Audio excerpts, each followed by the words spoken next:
On the margins of the summit, the President will also hold a bilateral meeting with President Putin.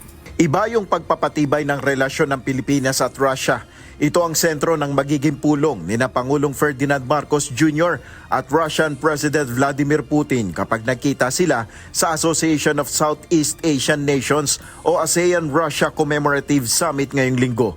Ang naturang pagtitipon ay kaugnay na rin ng ika-50 anibersaryo ng diplomatic relations ng Pilipinas at Russia.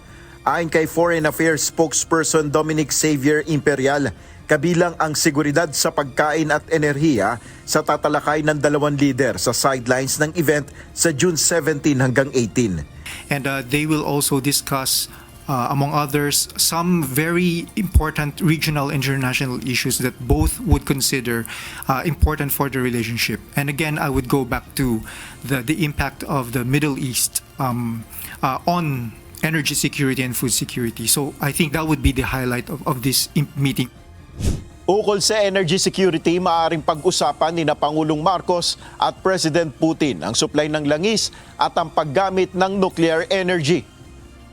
In fact, if to even go beyond nuclear energy, even the civilian uses of nuclear energy, might be some of the areas of discussions during this summit and also the bilateral meeting.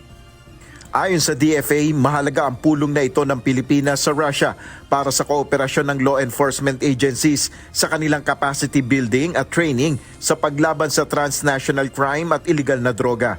Aabot sa 15,000 mga Pilipino ang nagtatrabaho sa kasalukuyan sa Russia. Nel Maribuhok, UNTV News and Rescue. Diyos ang aming sandigan, serbisyo publiko ang aming pinahalagahan.